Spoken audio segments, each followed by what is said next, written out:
Baruch Ata Adonai.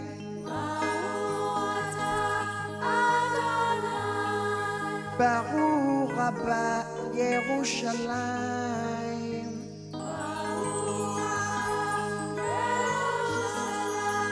Baruch Ata Adonai.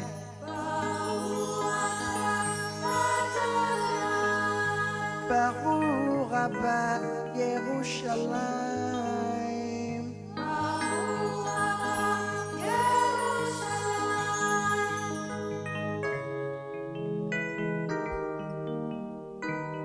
Je dois avouer, Samuel, que ton choix de musique d'ouverture est assez exceptionnel. Ah ouais. Le grand Alpha Blondy. Eh oui. Alpha Blondy. Est-ce que Alpha Blondy appartient à la Côte d'Ivoire? Aujourd'hui, on pourrait le dire, c'est la fierté de la Côte d'Ivoire, mais il appartient au monde. Pour moi, c'est le plus grand artiste, pas ivoirien. C'est-à-dire que même dans la musique, Ben ouais. il est tout là-haut. Carrément. C'est la planète qui salue l'immensité de son talent. Ce sont ces chansons-là qui nous connectent. Il est Internet avant Internet, en fait. Beaucoup de gens disent que un sportif comme Didier Drogba a permis de situer la Côte d'Ivoire sur le il y en a un invité, on va le présenter tout à l'heure, il est en train de rigoler quand je dis ça, que Didier Drogba a positionné la Côte d'Ivoire sur la carte. Mais moi, j'ai vraiment tendance à croire que c'est plus dans la culture, comme la musique, surtout le reggae, les valeurs que le reggae véhicule. Ouais. Un artiste comme Alpha Blondy a plus positionné la Côte d'Ivoire sur le monde que quiconque.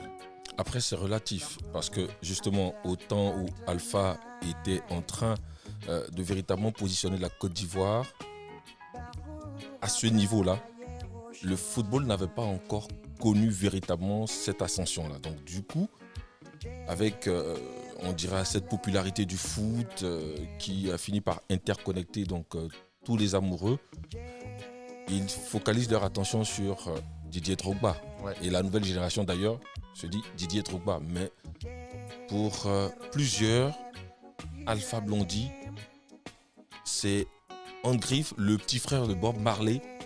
Et on a donc cette toile qui s'est tissée. Et la Côte d'Ivoire, à travers le drapeau ivoirien qu'il a présenté sur toutes les scènes mondiales où il a joué quand même si les gens ne savaient pas où était situé ce pays, mais savaient la richesse de ce pays à travers cet artiste. Grâce au reggae ivoirien, et il a été le porte-drapeau du reggae même africain. Qui est un style complètement différent du reggae jamaïcain, et surtout des sujets auxquels Alpha Blondy, pendant toute sa carrière, a abordé dans toutes ses chansons. Et Jérusalem est pour moi le parfait exemple de l'importance de l'opinion et de l'avis de l'Afrique sur ce qui se passe dans le monde. Et encore plus aujourd'hui, l'Afrique a son mot à dire sur ce qui se passe et ce qui va se passer dans le futur pour nos jeunes et futures générations à venir. Chers auditeurs, bienvenue à Abidjan Talk Live, nouvel épisode, jingle. Aquabar, on dit quoi? On dit quoi? Bienvenue sur la terre des éléphants d'Afrique. Posez-vous. Abidjan Talk Live est le seul podcast qui vous fera décapsuler votre bière et soulagera tous vos communs. Abidjan Talk Live. Chaque fin de semaine, enregistré depuis nos studios à Trècheville, venez découvrir toutes les actualités et les histoires qui comptent. Samuel, je te vois tout sourire à l'écoute de ce J'ai jingle. juste envie d'applaudir. C'est trop top. C'est trop top. J'ai écrit les paroles du jingle. Ah ouais? Ouais. Mais vraiment, les vendredis, laisser les gourmets, tout ça. Mais écoute, c'est le début du week-end. Ah, c'est clair. C'est le début du week-end. Bon, introduction très, très inspirante avec Alpha Blondy. Ouais, super. Bienvenue à toi, Samuel. Merci beaucoup, Farid. Merci pour l'invitation. Bienvenue à toi, Roméo. Merci Farid. Ça va? Tranquille. Ouais, tu as aussi kiffé Alpha Blondy? Oui, mais quand on parle de musique en Côte d'Ivoire, c'est le porte-flambeau, c'est la voix et la personne. Aujourd'hui, la musique ivoirienne est, on va dire, éponyme d'Alpha Blondy. Quand on parle de musique, c'est lui, il est intergénérationnel. Il a fait tous les genres musicaux, il a fait tout ce qu'il peut imaginer comme feat. Là, il est en train de préparer un feat avec Didi B qui sort bientôt. On a vu, j'ai vu aujourd'hui Voilà, des images le clip. du clip. Ouais. Le teaser est déjà sorti. Donc, quand quelqu'un comme ça arrive à se mettre dans la peau du Maïmouna qui vient de sortir, il y a de la qualité. Extraordinaire. Ouais. Et puis, on a un troisième invité, cher auditeur, Mr. Salif. Yeah. J'ai adoré. Yeah. Yeah, ok. Là, tu nous l'as fait Yeah. à la Johnny ou... À la Jagger. Mais ouais. Ah ouais, à la Jagger. À la c'est ça. Jagger. Yeah, yeah. Yeah. Ça va, You Salif? know. Yeah, I know. Ça va? Ça va. Bienvenue Merci. à Abidjan Talk Live. Je suis déjà là. Je sais que tu es là. Tu es un habitué de ce studio. Vraiment. Je sais que tu es aussi un habitué de l'écoute. J'écoute et je suis fan. Ouais. J'aime ce que j'entends. Belle ambiance depuis le studio Ouais. qu'on devrait rebaptiser. Tu sais comment? Ah ouais, dites-nous tout. Dites-nous tout. Tu sais, les auditeurs s'imaginent plein de choses. Hein. Ouais. Parce que là, pour le moment, on résonne dans leur voix. Alors, soit ils sont dans leur voiture, dans les embouteillages. Malheureusement, Abidjan, aujourd'hui, est une ville super embouteillée pour nos auditeurs ivoiriens. Nos auditeurs sont en majorité en Côte d'Ivoire, un peu plus de 60%. On a aussi des auditeurs français, canadiens et des pays de la sous-région et même du Maghreb. Donc, ils sont dans nos oreilles, là. Enfin, on est plutôt dans leurs oreilles. Alors, ça va être soit dans leur voiture, soit chez eux à la maison, soit avec des amis en train d'écouter le podcast. Et ils vont s'imaginer des trucs. Donc, le studio, il est cool. Oui, il est cool, il est parfait. OK. Qu'est-ce qui manque? Il manque rien. Bon, ça va alors. Mais on continue de réfléchir. On continue à réfléchir. Non, on va continuer à réfléchir. Je sais que tu écoutes le podcast. Ouais. Tu écoutes beaucoup. Tu es à jour dans les épisodes. Je ne suis pas encore à jour. Il me reste deux à écouter. Ouais. Tu veux réagir sur un épisode que tu as écouté récemment? L'épisode avec Ange Freddy. Ouais. Qu'on salue au passage. Parce qu'il écoute, il écoute beaucoup le podcast. Il a beaucoup aimé le principe du podcast. J'ai été énormément instruit sur la personne. Ouais. Je ne savais pas qu'il était aussi cultivé. Et j'ai été agréablement surpris de constater qu'il avait une certaine connaissance sur les questions d'actualité, de débat, de culture, de société. J'ai vraiment kiffé. C'est important parce que beaucoup de gens voient un reflet de ce qu'ils ont envie de montrer, mais très souvent, on ne voit pas aussi tout le travail qui est fait en amont ou la culture que cette personne peut avoir. Et c'est important. J'espère qu'il a entendu le message et je suis sûr que ça lui fera très, très, très plaisir. Ouais. Donc, bienvenue à vous trois. C'est vraiment... cher auditeur, je t'explique, ce sont trois grands monsieur quand je dis grands, ils sont grands, mais aussi par le talent que j'ai en face de moi. Parce que... Gros aussi? Non, je vois. Mais je crois que moi, je suis plus de... Non, voilà. Non, toi, tu es bien entouré. Gros. Écoute, ça, hein. Chacun se voit comme il a envie de se voir. Voilà, là, encore une fois, je vois que Salif, il va susciter l'imaginaire de nos auditeurs. Ils vont commencer à imaginer ta voix, ils vont commencer à te dessiner. Tu sais, nous aussi, on fait beaucoup de blagues. Des fois, on met dans l'imaginaire de l'auditeur un invité ou un intervenant, comme quoi il est déguisé en quelque chose. Je pense notamment à Azul et à Kinte qui ont l'habitude de m'accompagner sur ce podcast et qui ne sont pas là aujourd'hui. Mais on peut même t'imaginer déguisé. Tu serais déguisé en quoi, par exemple? En supporter ivoirien prêt pour la CAN avec tout l'attirail du supporter des éléphants? Comme le Camerounais, là. Pourquoi ne pas fabriquer une moto avec un éléphant. Ouais, pourquoi pas. J'ai vu ça à Ouagadougou. Ah Et oui, j'ai vraiment aimé un supporter qui a fabriqué un étalon, un cheval, et qui s'assoit sur la moto et il a cherché tout le bruitage. Hein. Ouais. Alors, donc pendant qu'il est en train de ronfler, c'est plutôt le bruit d'un cheval qu'on entend, quoi. Le fanatisme du sport va jusqu'à développer la créativité. Et toi, Roméo, tu connais un peu le podcast ou tu découvres en même temps que tu enregistres? Je le découvre. Ouais. Je le découvre avec énormément de plaisir, déjà avec la qualité du matériel. Assez simple, mais high-tech. C'est gentil. Et puis une passion que je ne savais pas Ouais, de toi. Et puis voilà, les sujets, la manière de tenir l'antenne. Plaisant. Non, je vais pas prendre votre poste ni votre rôle. Hein.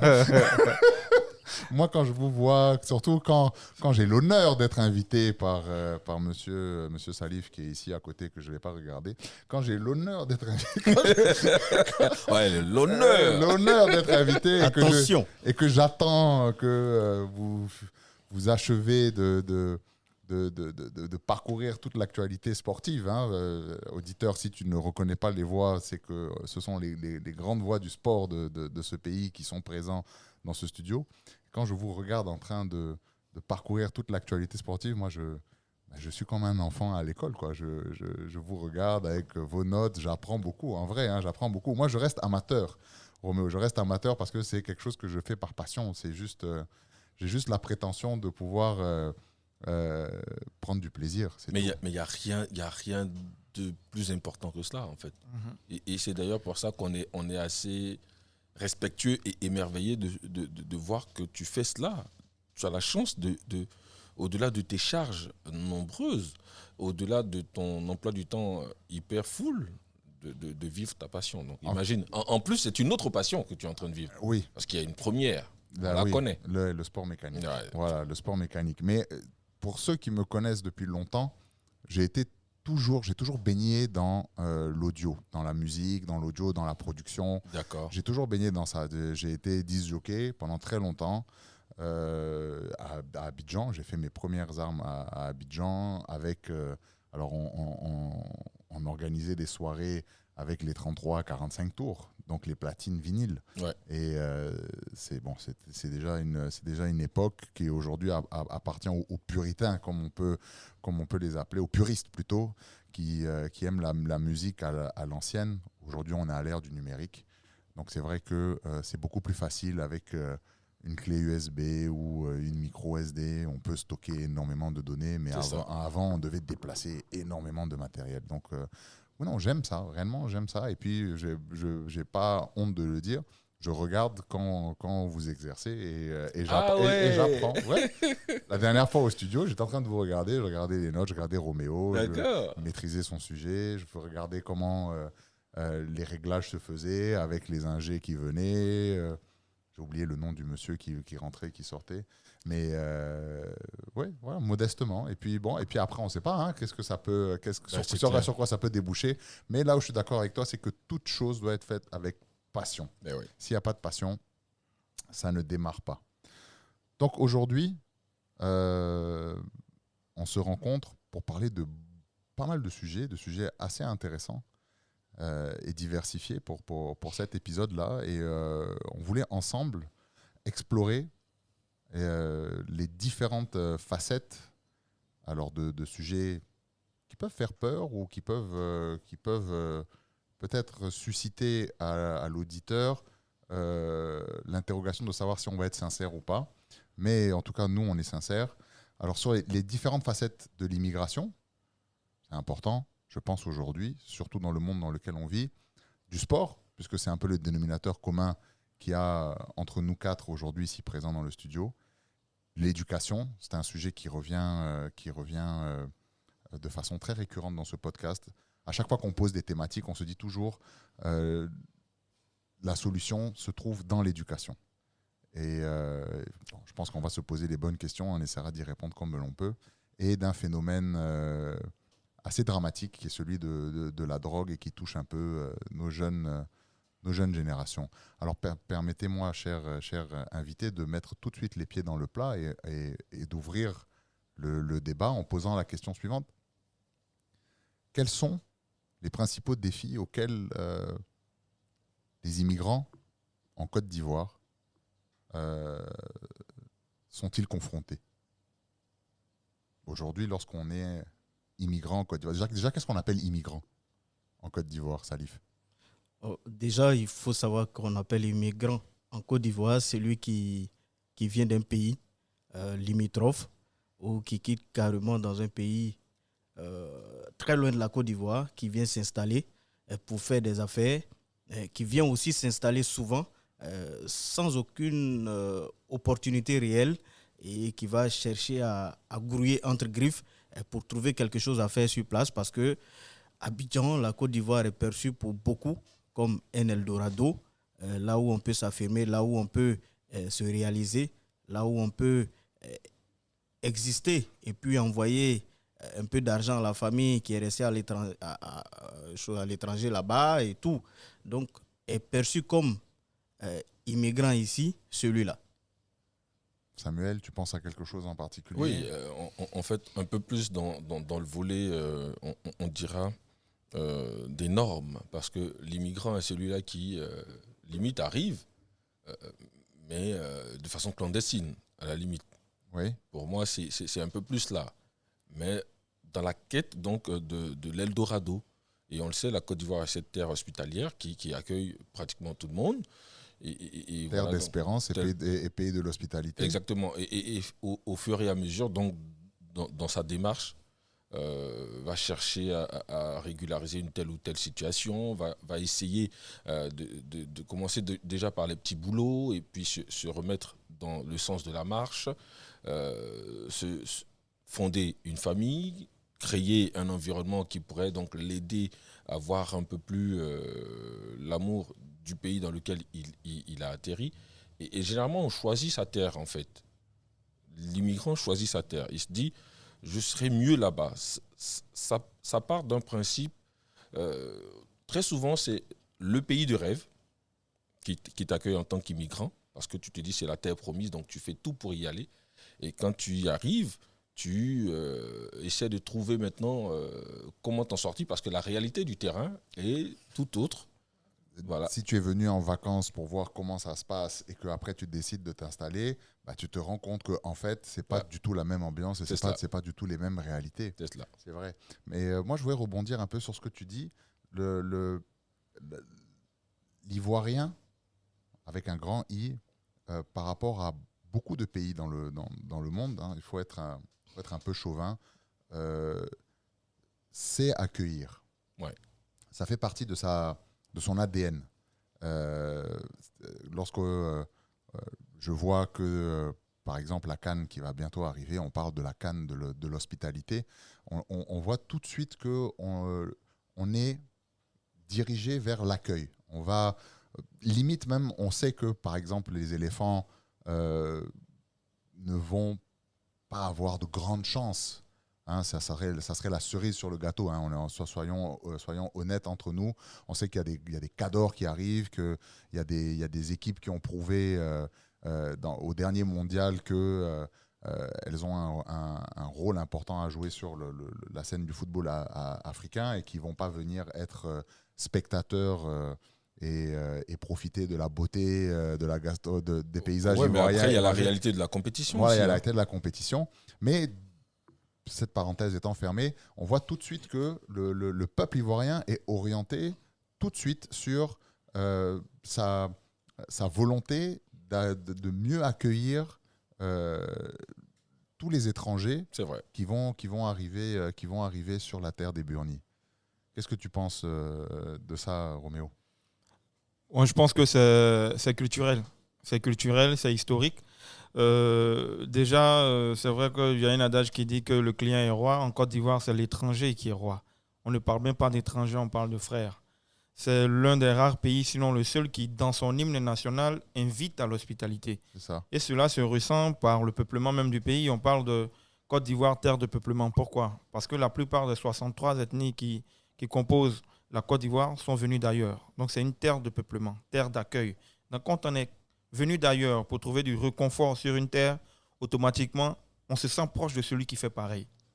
Et on a envie que celui qui a quitté sa terre dans des difficultés pour trouver un endroit meilleur, un mieux vivre, puisse se sentir à son aise, comme nous également, on a été accueillis sur cette terre-là. Donc, quand cela tire son fondement dans l'histoire même du peuplement de la Côte d'Ivoire, automatiquement, les peuples qui la composent, qui composent donc notre pays, qui composent cet espace géographique, sont forcément accueillants, sont forcément aimables. Donc, je pense que la canne de l'hospitalité, ça va de pair avec la nature même de l'Ivoirien qui est capable de coucher dehors pour laisser l'étranger dans la chambre. Donc, c'est ce qui va se passer lors de cette canne et c'est ce qui se passe en général dans notre pays, vu la floraison de nationalités qui s'y sont établies. Est-ce que ce n'est pas une force de pouvoir s'élever à ce point pour pouvoir accueillir l'étranger sur sa terre?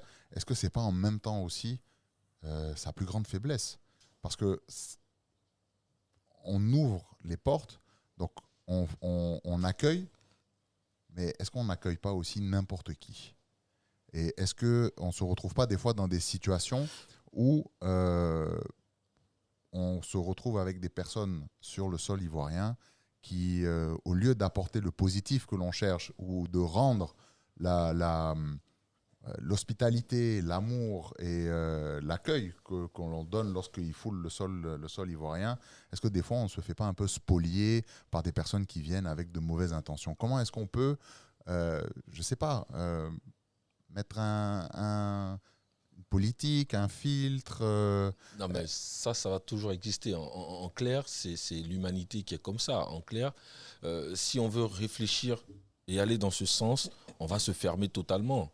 Alors que le monde aujourd'hui est en train de s'ouvrir un peu plus. Il est interconnecté. Voilà, la Côte d'Ivoire a ça dans son ADN.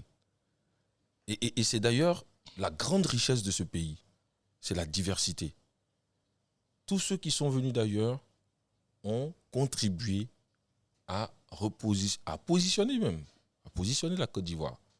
Ça peut être sa faiblesse, mais c'est sa grande force. Et on retient le positif, en fait. C'est sa grande force. Après, il y aura toujours donc des personnes pour croire qu'on peut, parce qu'il y a cette aisance de s'installer en Côte d'Ivoire, parce qu'il y a une certaine légèreté et une certaine fluidité aussi pour faciliter les choses et l'installation des uns et des autres, les lois ne sont pas forcément rigides. On va se dire que par rapport à cet environnement assez intéressant, on peut se faufiler entre les mailles du filet, faire ceci, faire cela. Mais c'est là qu'il y a cette petite restriction qui impose et qui dit que malgré toute cette ouverture, il y a quand même des règles à respecter, il y a quand même ceci, il y a quand même cela. Et de plus en plus, le gouvernement actuel est en train d'y travailler, est en train de dire nous sommes accueillants, nous sommes chaleureux, nous sommes hospitaliers. Mais attention, il ne faut pas faire n'importe quoi. Voilà, il y a des règles. Mais Samuel, comme Farid l'a dit, je pense qu'il faut faire un peu attention aussi à tous ceux qui viennent. Nous sommes un pays hospitalier, c'est bien, c'est la canne de l'hospitalité. Les populations sont assez chaleureuses avec ceux qui viennent, mais en même temps, il faut prendre des mesures sécuritaires parce qu'aujourd'hui, vous savez qu'il y a beaucoup de fléaux quand même qui sont là, qui se sont installés à nos portes. Et même à l'intérieur. Et même à l'intérieur. Donc, il faut faire attention quand on accueille aujourd'hui.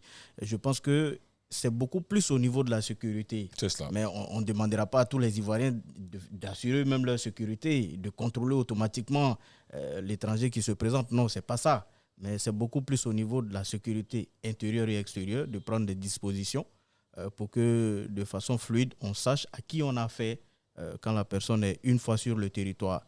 Mais l'Ivoirien, dans sa quête d'hospitalité, dans sa quête de vouloir accueillir l'étranger, je vais dire, il n'a aucun problème. Ça est dans notre ADN. On ne pourra pas demander aujourd'hui à un Ivoirien X de chasser un autre Ivoirien Y parce que les liens sont forts.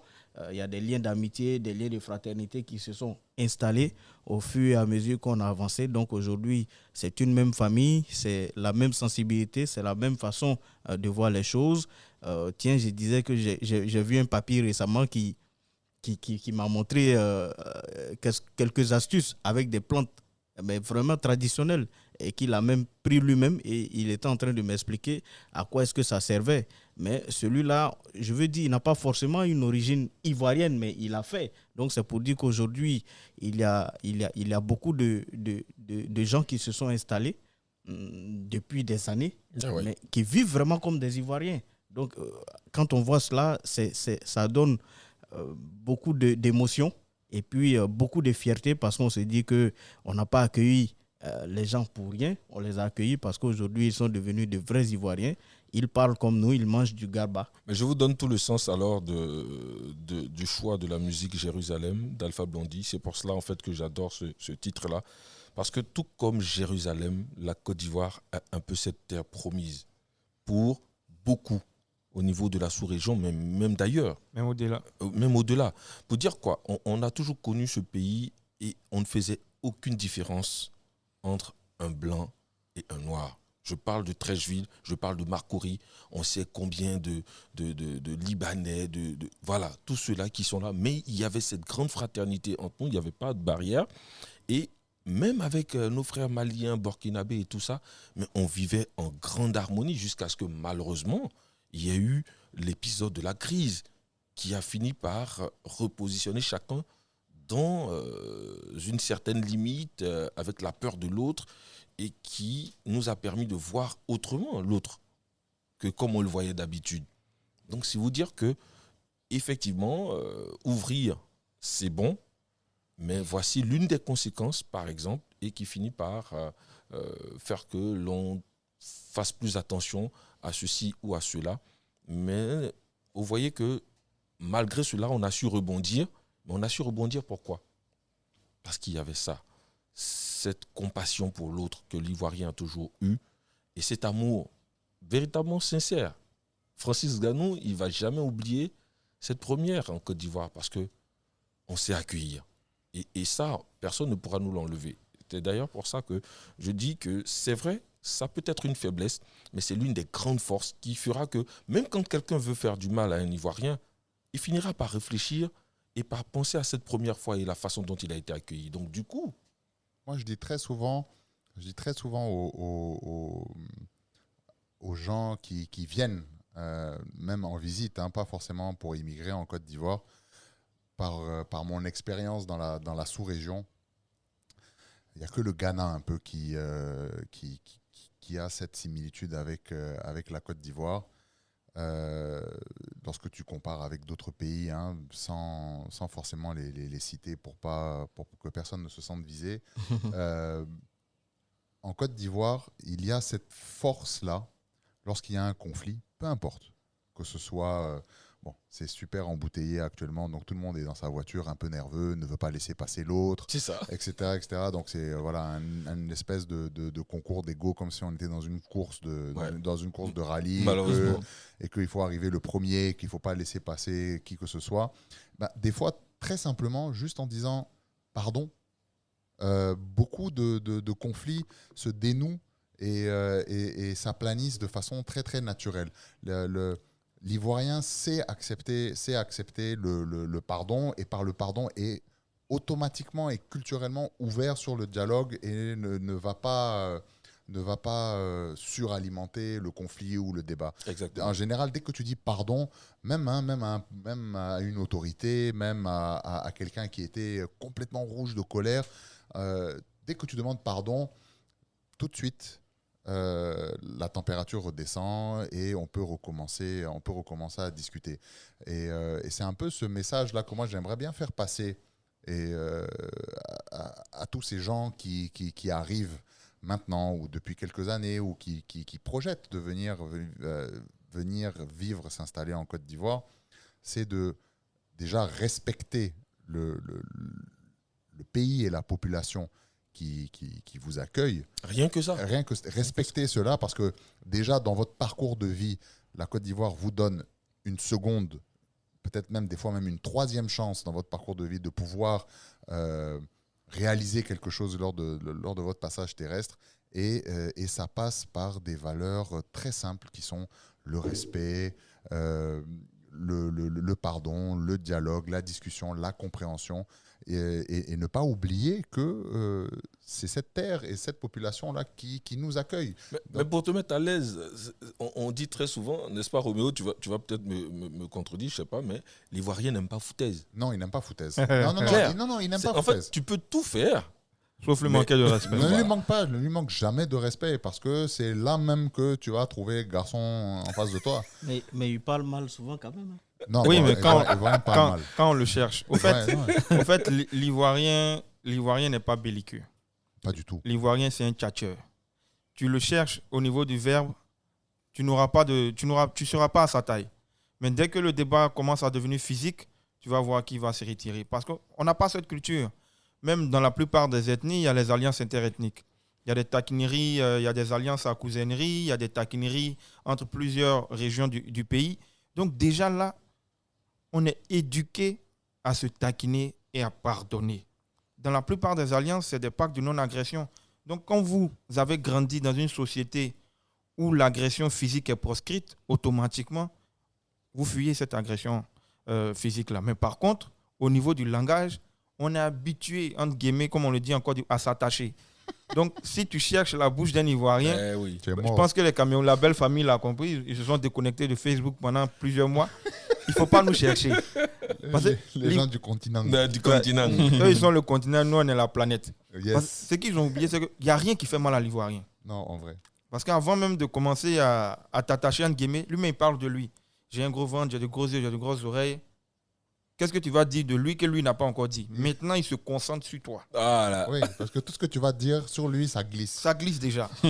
Donc, c'est véritablement se conformer aux règles, parce qu'il ne faut pas que la liberté devienne liberticide, et puis beaucoup plus de sécurité. Parce que quand on rentre dans un pays, il faut se conformer aux lois. Qu'on soit là de façon illégale ou légale, on a la chance d'être dans un pays où, je vais dire, le visa, pour la plupart des pays africains, il n'y en a pas. Oui, déjà que pour l'espace CEDEAO. Ben oui. Il n'y en a pas. Au niveau des cartes de séjour, bon, c'est à un certain niveau et pour un certain critère de résident. Donc, il y a une certaine liberté de circulation, de déplacement et d'investissement. Donc, comme on a coutume de le dire, on ne gâte pas là où on mange.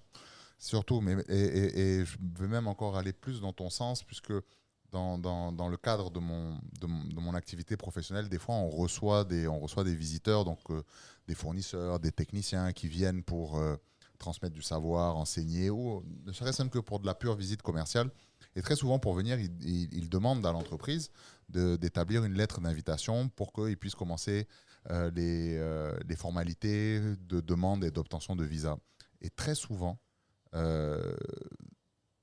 surtout récemment, ça devient de plus en plus restrictif.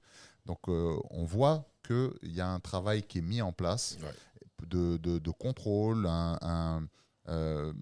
L'obtention du visa pour venir en Côte d'Ivoire est de plus en plus difficile. Et je pense que c'est quelque chose de bien. Après, maintenant, en local, il faut qu'il y ait un grand travail de sensibilisation qui soit fait, surtout à travers certaines communautés, pour éviter les dérives, comme tu as parlé. Il ne faut pas que la liberté devienne liberticide et que ça reste toujours dans un cadre convivial et surtout du respect des lois de ce pays. On est dans un pays où un système juridique est en place, est en train d'appliquer ces lois et il faut, comme toute personne qui rentre dans n'importe quel territoire, se soumettre à la loi du pays. C'est que ce sont des règles simples de vie. Hein. Il faut simplement savoir cela, parce que je veux dire que mon pays, c'est comme ta maison, c'est comme ma maison. Je ne viens pas dans ta maison pour faire la loi. Quand je viens dans ta maison, je regarde d'abord ce que tu fais. Mais tu sais qu'est-ce qu'on dit ? Et je demande toujours la permission avant de faire quelque chose. Tu sais qu'est-ce qu'on dit en Côte d'Ivoire ? On dit si tu rentres dans un village et que tu vois les gens marcher sur les mains, il ne faut pas te poser de questions. C'est clair. Ouais, marche sur les mains sur les mains aussi. Faut suivre. Ouais, c'est juste. Non, ça, c'est juste pour rigoler, je crois. Mais après, il y a quelque chose qui est assez sacré en Côte d'Ivoire, comme on l'a dit depuis, c'est le respect. Ouais. L'Ivoirien tient au respect. L'Ivoirien n'aime pas foutaise. L'Ivoirien n'aime pas et foutaise. l'ont dit. Et moi, j'ai assisté souvent à quelques scènes comme ça, où pour aller dans le sens de l'intégration, on a même des corps de métier ici qui sont dévolus carrément à certains corps, à certaines personnes. Donc, comme le choukouya, Roméo n'irait pas faire du choukouya, je ne sais pas, il ne sait pas comment on le fait. Mec n'irait pas faire du garba. Ah, il y a des Ivoiriens qui font shawarma maintenant. Qui font maintenant, ouais. Ça, c'est maintenant, mais avant, ce n'était pas le cas. Et même si vous les prenez, ils ne sont pas aussi nombreux que ça. Il y a des spécialités. Et puis... et la compétence même aussi. Et puis si Roméo fait du choukouya, moi je lui dis en même temps je n'irai pas là-bas, parce que moi je sais où je trouve le bon choukouya. Donc je me dis pêle-mêle. Je vais tout manger. Voilà, donc c'est gâté. Bon, ça me surprend pas d'ailleurs. Donc je me dis pêle-mêle, il y a ce petit code qui fait qu'aujourd'hui, quand on vient et puis on s'installe, on sait déjà qu'est-ce qu'on a à faire. Exactement. Ou qu'est-ce qu'on fera. Donc c'est le respect qui amène tout cela. C'est le fait de respecter l'autre, de savoir que l'autre va venir demain, mais qu'est-ce qu'il fera? Il va faire ceci. Mais il ne faut pas qu'il vienne marcher sur moi, mes plates-bandes. Il ne faut pas qu'il vienne faire ce que moi je fais déjà. Donc, en quelque sorte, il y a cette petite discipline qui s'est installée, qui est magnifique et c'est beau à voir. Mais Salif, ce papy même dont tu as parlé, mais il connaît. On ne dira pas son nom. Non, on ne dit pas justement. Okay. Ce que je veux dire, c'est que... On l'invitera et puis vous serez là. Tous les anciens, mais quand ils te parlent de la Côte d'Ivoire, parce qu'ils sont imprégnés depuis bien longtemps des valeurs ivoiriennes, ils savent comment prendre ce peuple-là. Mais tous les nouveaux, quand ils arrivent, on voit tout de suite la différence. Ils se cherchent. Qu'est-ce qu'on leur a dit? Et quand ils arrivent, ils se comportent autrement. C'est cela. Je veux dire, c'est dans l'information. Peut-être qu'on leur a vendu l'idée d'un pays ultra ouvert. Il y a de ça. Et puis après, moi, par exemple, je voudrais donner le cas de la communauté libanaise, par exemple. La communauté libanaise en Côte d'Ivoire,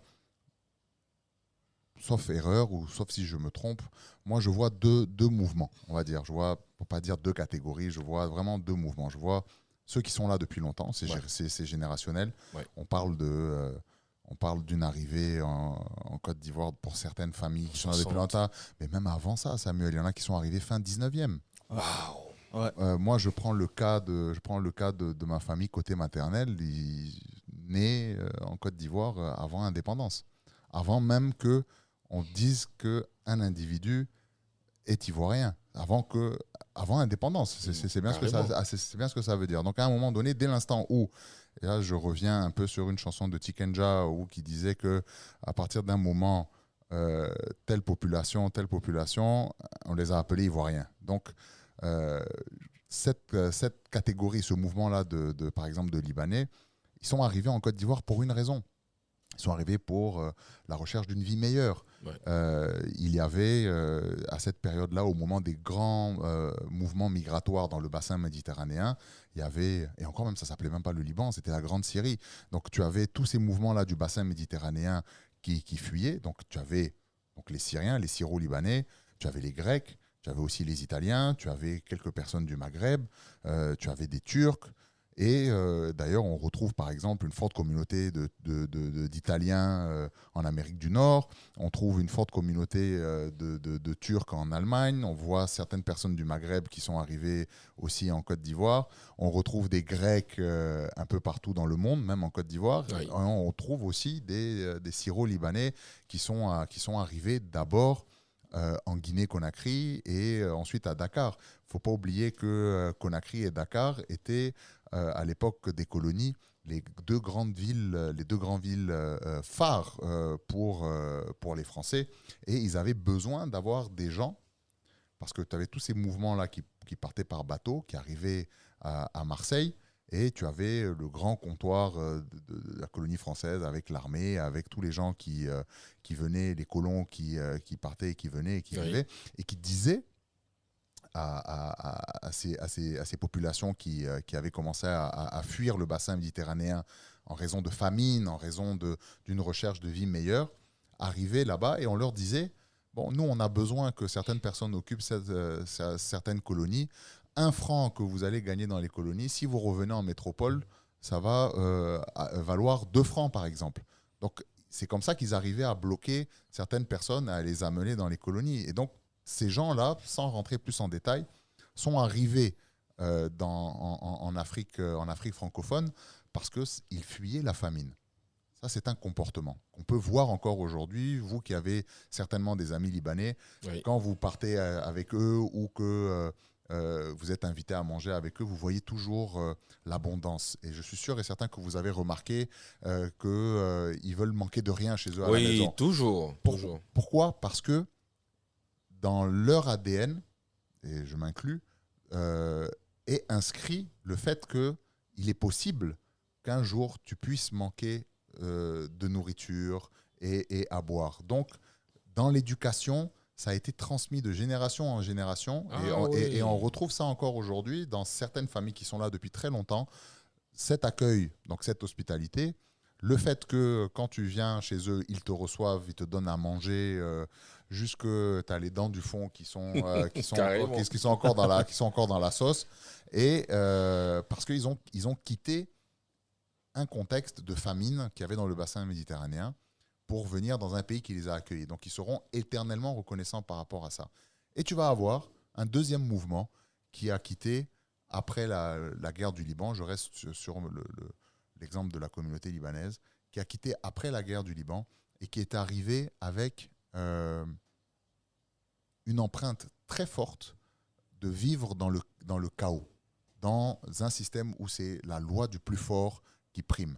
Et donc, tu vas remarquer que cette catégorie de gens-là qui va arriver dans un pays comme la Côte d'Ivoire, je ne veux pas nommer les autres pays parce que je n'ai pas la prétention de après les années 60 ou bien... Non, la guerre du Liban, c'était pendant les années 80, 90. Et puis, après même, tu as eu 2000, 2006, où il y a eu encore des conflits au Moyen-Orient, où beaucoup encore sont partis pour essayer de s'en sortir. Bah, eux, ils ont vécu la guerre pendant des années et des années, et peut-être même des décennies, des scénarios de tension où, en fait, il fallait être le plus fort pour pouvoir s'en sortir. Et s'ils arrivent dans un pays où, on va dire, la réglementation n'est pas punitive, mais à l'extrême, ils vont toujours avoir cette mauvaise habitude de se comporter comme s'ils étaient dans la jungle et dans la loi du plus fort. Donc, il faut vraiment, en tout cas, tu parles d'interconnexion. Elle existe, je pense, avec cette communauté qui est là depuis très longtemps. Oui. La nouvelle qui arrive doit se mettre au diapason pour pouvoir, elle aussi, s'interconnecter et ne pas porter préjudice à la communauté qui arrivait avant. C'est ça. Et c'est très important de faire passer ce message-là. Oui, mais Farid, moi je me rappelle bien, on ne peut pas parler de cette politique d'immigration si on n'évoque pas le premier président de la Côte d'Ivoire, Félix Houphouët-Boigny, qui a beaucoup œuvré pour que cela se passe comme ça. Je me rappelle qu'à l'époque, des journaux avaient titré les Libanais d'Houphouët-Boigny parce que, entre griffes, certaines populations ne se sentaient pas à l'aise vis-à-vis de est-ce que tu te rappelles, lors de sa grande conférence qu'on peut trouver en ligne, est-ce que tu te rappelles des mots qu'il a dit exactement? Oui, je viens. C'est de ça même que je veux parler parce que Houphouët-Boigny, il a une histoire avec tous ces pays-là. Parce que pour être député, Houphouët a dû obtenir le vote du Burkina Faso, du Mali, pour être député. Parce qu'à l'époque, il n'a pas commencé libéral-démocrate, il a commencé communiste. Donc, il était combattu au sein du Rassemblement démocratique africain. Donc, il a tout de suite compris qu'il fallait s'associer à tous ces peuples-là. Vous irez au Mali, à Bamako, vous irez au Burkina Faso, à Ouagadougou et plein d'autres pays. On vous dira qu'Houphouët-Boigny a une histoire particulière avec ces pays. Il a même souvent laissé des maisons là-bas. Donc, c'est une question qui a tout de suite attiré l'Ivoirien parce que le premier président de l'État avait également une vision d'intégration. Ouais. Il avait une vision pour ceux qui allaient venir s'installer parce que vous irez même dans certains de ces champs encore en Côte d'Ivoire, vous trouverez des Burkinabés qui se sont installés, qui ont travaillé et qui jusqu'à présent sont encore là. Donc, il n'avait aucun problème avec cette question d'intégration. Et moi, je me rappelle bien de cette conférence, effectivement, où il y a une journaliste qui lui avait posé la question et il a dit, mais pourquoi est-ce que vous voulez qu'on en fasse des Libanais d'Houphouët-Boigny? Ce sont des Libanais. ce sont des Ivoiriens. Mais pourquoi est-ce que vous voulez qu'on les attache à moi, ma personne? Ils sont installés, ils vivent. Et je vois qu'ils ont quand même plus ou moins embauché quelques Ivoiriens qui travaillent avec eux. Donc, il n'y a aucune distinction, aucune différence à faire. Je me rappelle bien de cette conférence. Il avait aussi surtout dit quelque chose qui m'a, à titre personnel, profondément ému et marqué. Oui. Il a dit que ce sont des frères que Dieu vous a donnés pour la vie. Ouais. Et il avait une certaine vision. Et on en parlait dans un épisode, par exemple, tu parles des traces qu'il a laissées en dehors de la Côte d'Ivoire que pas beaucoup d'Ivoiriens savent. Par exemple, quand il était président, il a financé un hôpital à Marseille, qui s'est longtemps appelé l'hôpital Félix Houphouët-Boigny. Tu vas au Sénégal, tu vas au Mali, tu vas au Burkina, il y a des avenues, des bâtiments qui portent le nom du président Félix Houphouët-Boigny. Même en Égypte. Hein. Oui, même en Égypte. et bien sûr. Moi, j'ai vu une rue qui s'appelle la rue Félix Houphouët-Boigny. Au Maroc aussi. Qui est vraiment très animée. Au Maroc, là, c'est Casa- carrément un boulevard. À Casablanca, c'est Casablanca. Oui, à Casa, oui. À Casa, un boulevard énorme. Donc oui, il y a une tradition. Et à nous d'essayer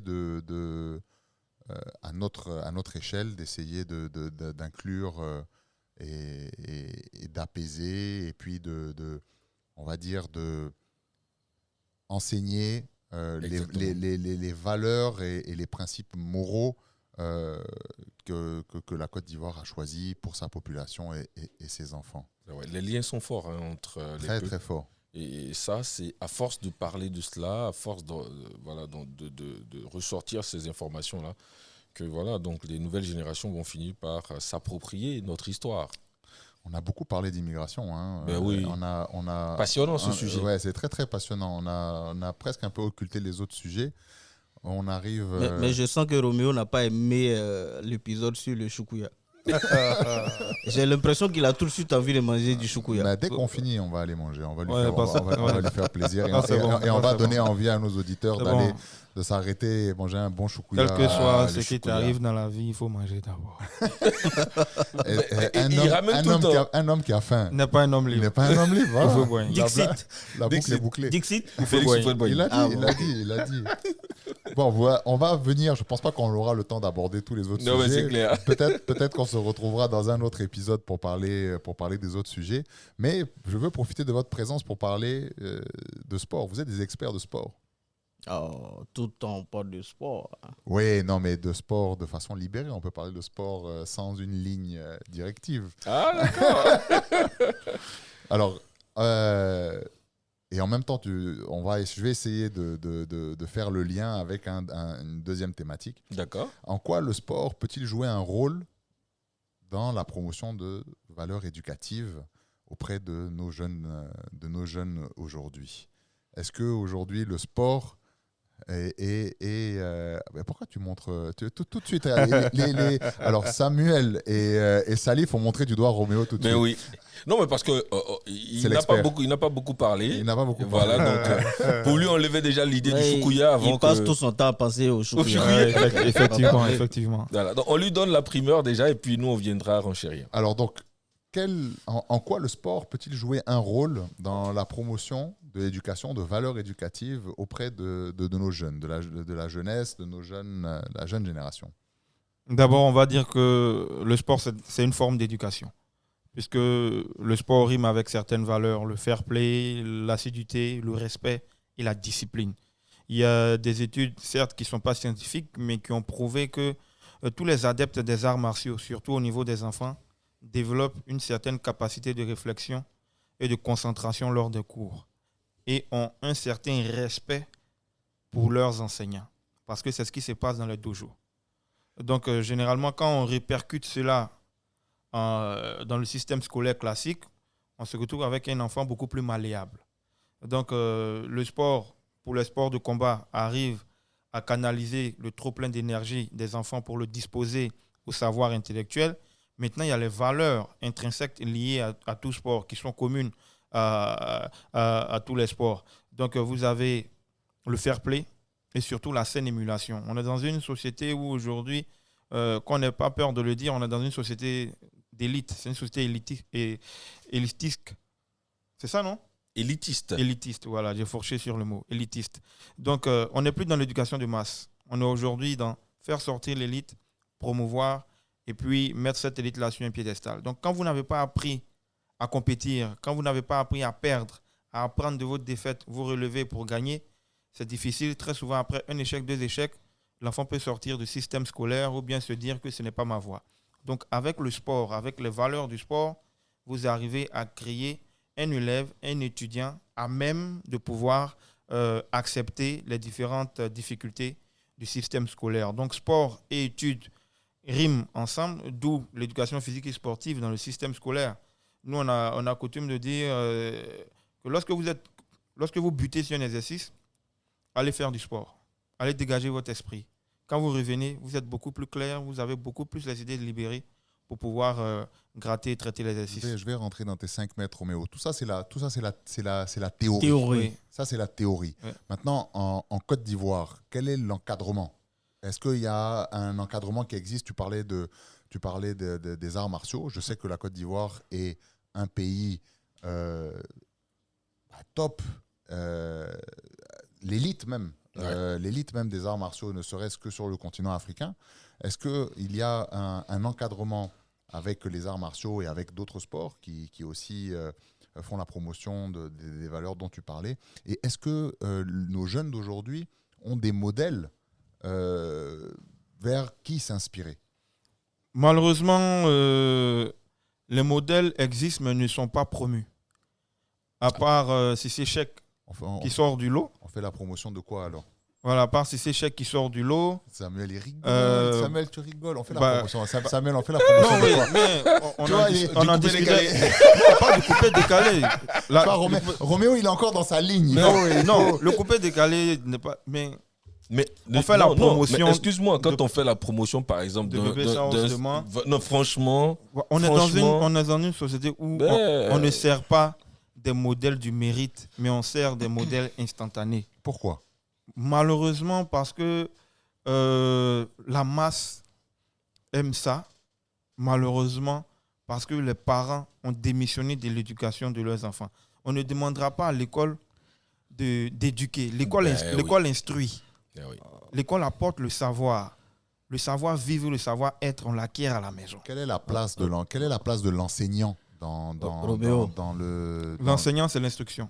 Comment apprendre à lire, non, à ça, écrire, à compter. Je t'ai pas demandé la définition. Oui, non, mais c'est ça. Le reste, là, le parent n'a qu'à gérer. Oui, mais aujourd'hui, toi-même, tu sais que le parent dont on parle, qui n'a qu'à gérer. Bon, la preuve, tu es ici en train de faire un podcast, n'est-ce pas? Donc, le parent, pas pour excuser les parents, pas pour excuser les parents, mais le temps et le rythme de la vie aujourd'hui implique que le parent soit toujours parti. Quoi qu'il doit trouver dans cet emploi du temps-là, vraiment suffisamment de temps pour son enfant aujourd'hui afin de le booster un peu. De l'orienter. De l'orienter. Donc en clair, tout le monde est responsable. Tout le monde. Mais ce qu'il dit, c'est véritablement un système qui se met en place et qui limite oblige en fait l'enfant à être excellent par le sport. Je sais qu'on a installé l'OASU qui malheureusement n'est pas très... Tu peux expliquer pour nos auditeurs ce qu'est l'OASU? L'Office ivoirien des sports scolaires et universitaires. L'OASU, qui devrait renforcer en fait l'apprentissage ou la pratique du sport à l'école. Mais c'est pas très vulgarisé.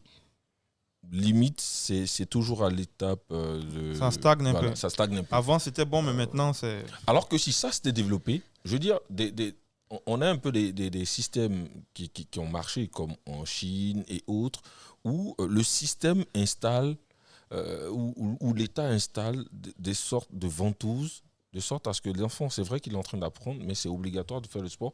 On le récupère là-bas, en fait. Et quand on voit qu'il est en train de développer une certaine aptitude, mais finalement, on travaille sur cela. Et à force de ramener tout le monde à la pratique du sport, on a ces valeurs-là qu'on développe aussi. L'enfant finit par intégrer de bonnes choses. On a perdu la culture de l'effort. Voilà. Et ça, c'est grave. Mon cher Samuel. Au profit de la culture du buzz. Voilà. Parce que la nature a horreur du but. Même aux États-Unis et en France. Donc, si on leur propose rien, vous ne pouvez pas ils vont vers le buzz. Dans l'équipe du lycée, dans l'équipe universitaire, si vous n'avez pas la moyenne, si vous n'avez pas la bourse. Vous voyez? Ça, c'est quand on regarde les grandes universités, les grandes équipes universitaires, c'est conditionné, même dans la plupart des films. Une espèce de culture de l'excellence. Exactement. Qu'on a perdu. Aujourd'hui, il y a quelques Ivoiriens qui performent, que ce soit au concours intellectuel ou au concours sportif. Quand on est sur le plan africain, même mondial, on a vu le concours de dictée, on a vu l'ingénierie IA. Ce sont des jeunes filles d'Abidjan qui se sont classées sur le podium, qui ont terminé deuxième. Il y a une certaine élite. Il y a un certain intellect. Mais malheureusement, cet intellect-là n'est pas mis au profit de la masse.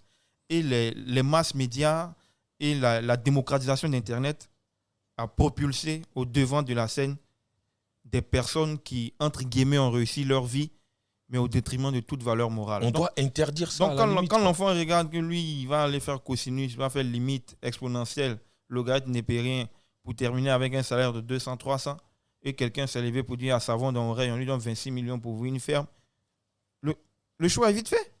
Il préfère être un pitre à être... tout le monde aujourd'hui a un compte Facebook, un compte TikTok, un compte Instagram où il raconte... Mais simplement, faites le tour de nos quartiers, vous verrez ces enfants qui vont s'arrêter devant des bars ou des maquis en train de proposer leurs services pour danser. Faites simplement un tour. Mais quand on voit cela...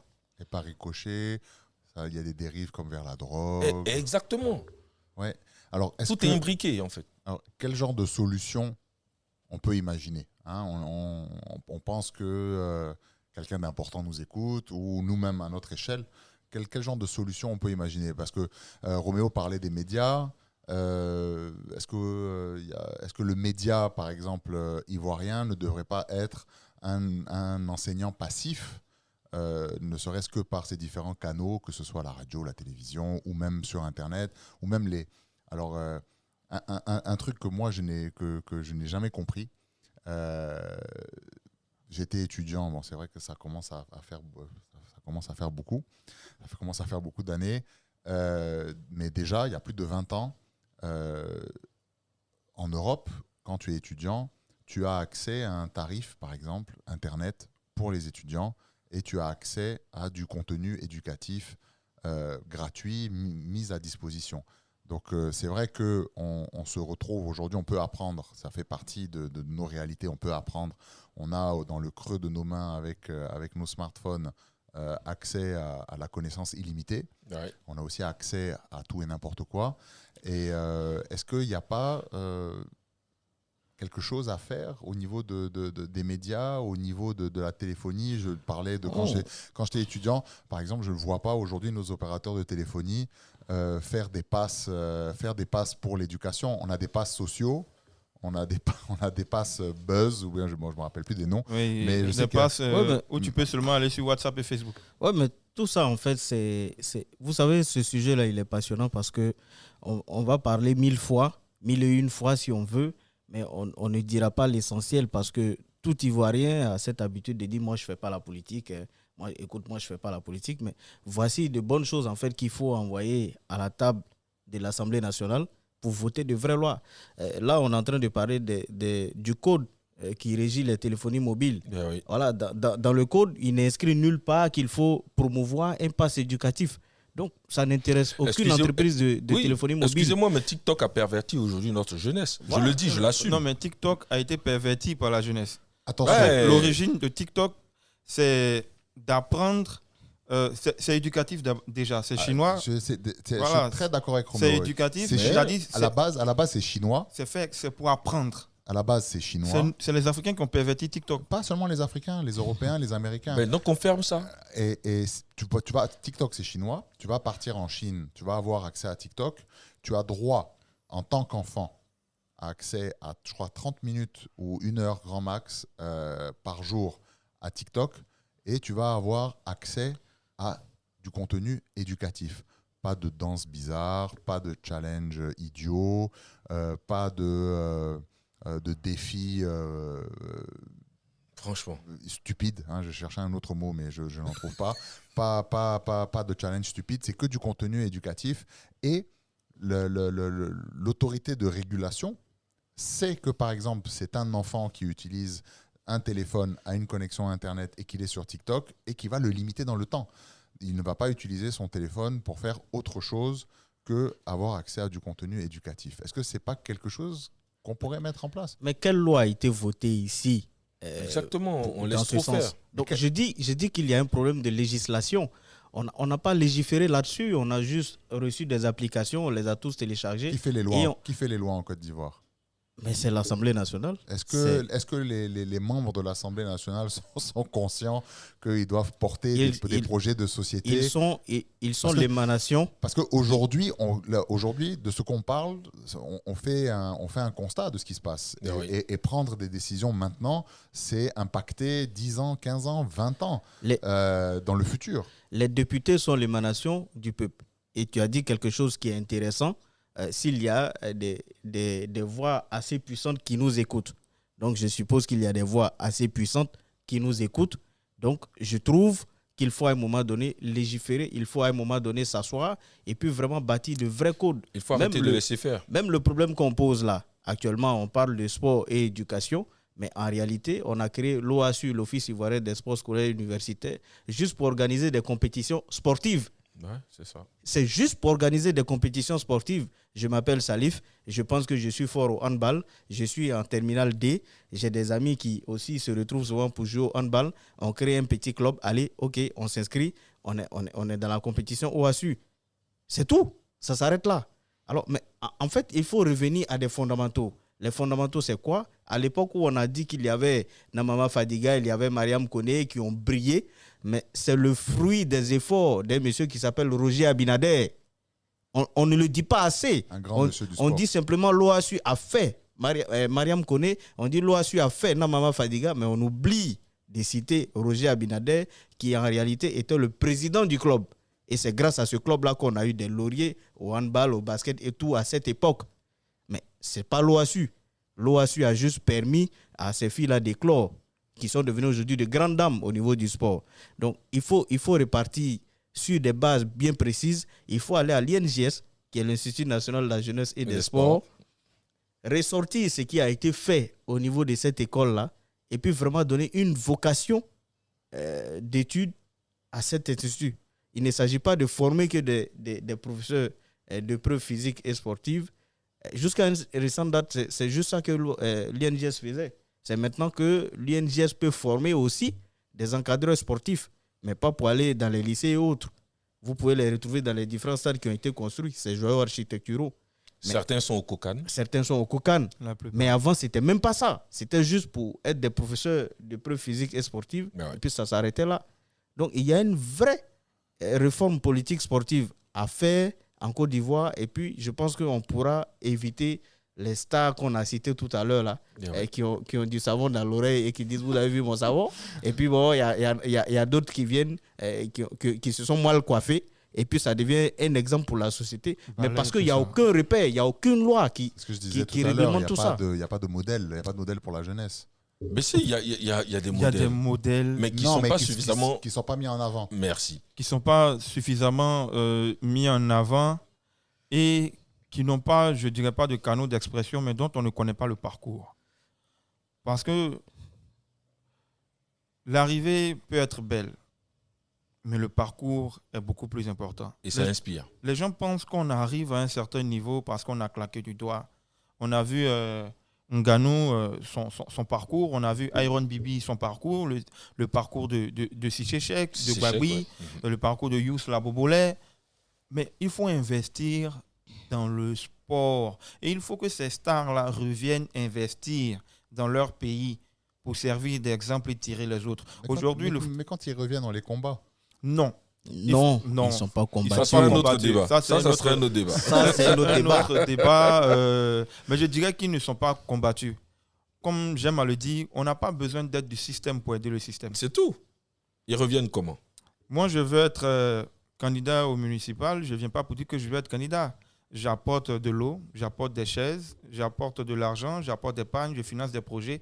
5 ans plus tard, c'est la population qui me choisit comme candidat. Mais je ne demande pas à la population de me choisir. Il ne faut pas faire le... Il ne faut pas aller trop vite. Non, il ne faut pas aller trop vite et puis il ne faut pas mettre la charrue avant les bœufs. Ce n'est pas possible. On ne peut pas venir comme un cheveu sur la soupe pour dire je suis tant, donc je... Non. Il y a un vécu. Et c'est justement ça que les gens ont perdu.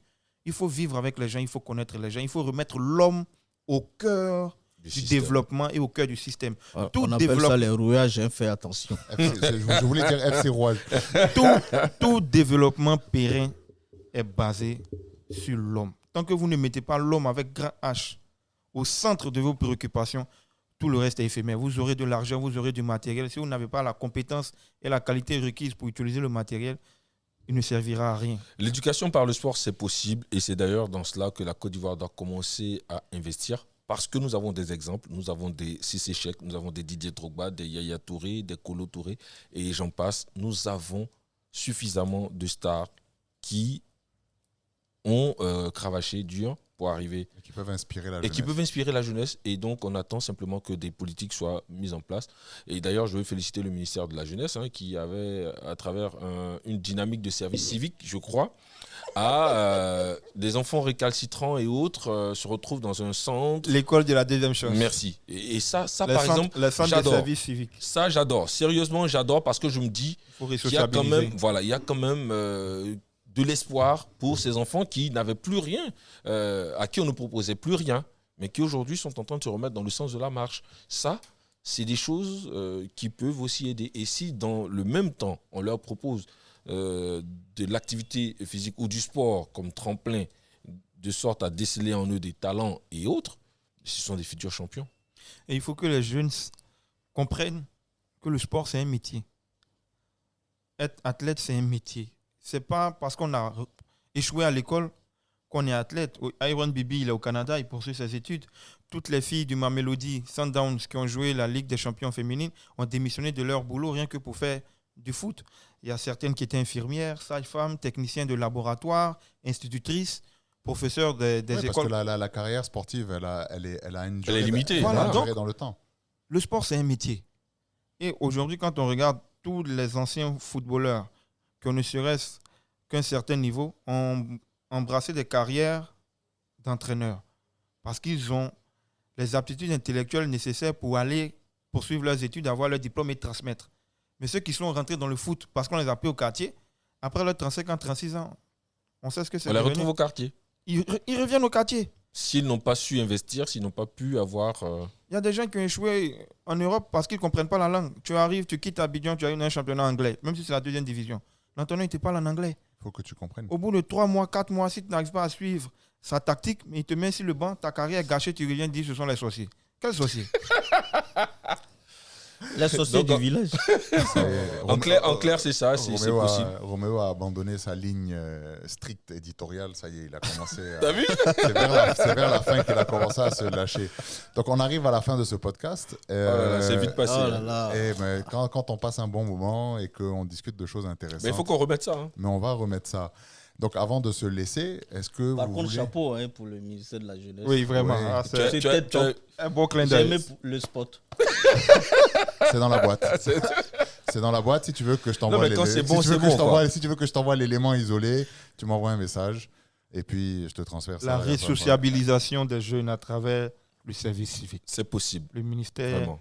de la promotion de la jeunesse et du service civique. Il y a le service civique et Le texte, il est beau. Hein? et même dans le texte est magnifique et même aller même au-delà même de ce que tu dis des fois pour empêcher certaines dérives. Je le vois dans des populations de la jeunesse par exemple européenne où les valeurs elles sont complètement dissoutes aujourd'hui. Ils n'ont plus beaucoup de repères malgré les infrastructures qu'ils peuvent avoir et malgré tout l'encadrement dont ils peuvent bénéficier. Parce que l'homme n'est plus au cœur du système. Exactement, l'homme n'est plus au cœur du système. Même remettre en place même le service militaire. Carrément. Moi, je suis... Carrément, je suis pour. En vrai, ça donnerait des vraies valeurs. Ils vont aller après manier les armes là-bas. Non, pas apprendre à manier les armes, mais apprendre la discipline. Le respect du drapeau. Quand je vois les gens marcher lors de l'exécution de l'hymne national, j'ai des palpitations. Roméo, moi, je fais partie de cette génération-là qui a fait l'école de Félix Houphouët-Boigny où, avant de rentrer en classe, chaque lundi, il y avait le lever du drapeau Carrément. Avec- Et les vendredis, avec l'hymne national. Vas-y, continue. et les vendredis on descendait le le drapeau. drapeau. Oh, ouais. Carrément. Avec l'hymne national. Ouais. Et donc, il n'y avait pas de différence. On était tous pareils, on portait tous l'uniforme, le kaki pour certains, le bleu-blanc pour d'autres. Mais on partageait des valeurs très similaires et il n'y avait pas de différence. Il suffisait qu'on se retrouve le week-end quelque part pour comprendre que peut-être on n'était pas du même milieu social ou quoi que ce soit, mais une fois qu'on était à l'école, c'était le dépassement de soi, c'était le partage, c'était la connaissance, c'était union, discipline, travail. Ça, c'était avant. Oui, mais on va être optimiste. On va essayer de voir le verre à moitié plein au lieu de le voir à moitié vide.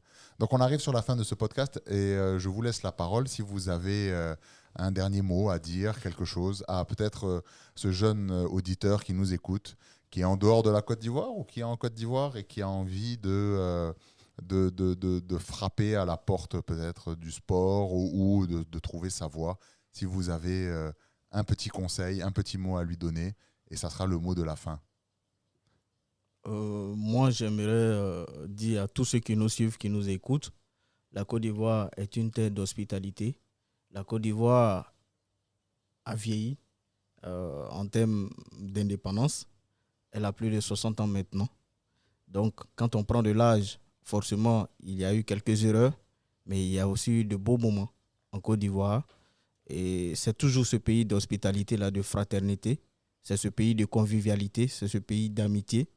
Et c'est ce pays de paix qui tend ses bras à tout le monde, qui souhaite être en tout cas l'une des plaques tournantes de la culture, du sport, de la société.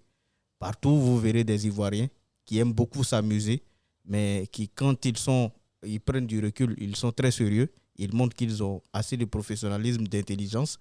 C'est cette Côte d'Ivoire-là que nous célébrons, que nous aimons et à laquelle nous nous attachons. Nous sommes nés, bien sûr, ici, mais nous restons des enfants du monde entier. Et oui, des enfants du monde entier. D'ailleurs, ce monde entier-là nous verra lors de la CAN 2024.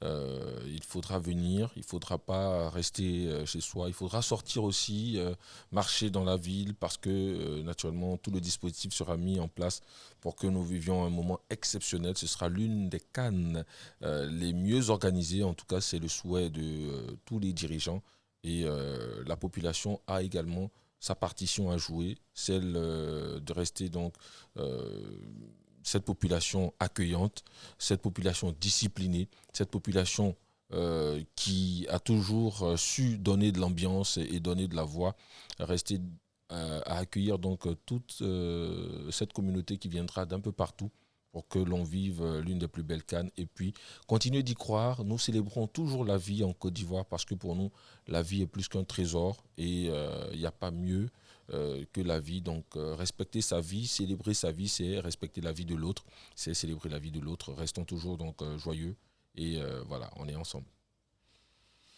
Bienvenue en Côte d'Ivoire, bienvenue chez vous. Akwaaba. Akwaaba, tout simplement comme le nom de la chanson, de l'hymne de la CAN, comme la mascotte, c'est pour montrer un peu ce symbole-là d'amour de son prochain. Parce qu'en Côte d'Ivoire, on aime l'autre. Au-delà de s'aimer soi-même, on aime beaucoup l'autre. Donc, bienvenue chez vous en Côte d'Ivoire avec le respect des Ivoiriens et le respect de la terre des Burnis. Voilà, et puis toujours croire que c'est possible. Quelles que soient les difficultés, il faut toujours y croire. Parce que même si le destin il est incertain, la route pour y arriver, elle est certaine. Voilà. Merci. Et surtout manger du choukouya. Ouais, c'est bon, le choukouya, c'est bon. Choukouya de mouton. Hein. Oui, j'étais sûr que tu allais finir par ça. En tout cas, chers auditeurs, merci d'être restés jusqu'au bout de cet épisode ô combien fascinant et intéressant. Vous pouvez nous retrouver sur toutes les plateformes, déjà, à savoir Apple Podcast, Google Podcast, Spotify, et on a même une chaîne YouTube qui commence à recevoir tous les épisodes que nous avons déjà mis en ligne au fur et à mesure. Restez connectés et à très bientôt. Prenez soin de vous.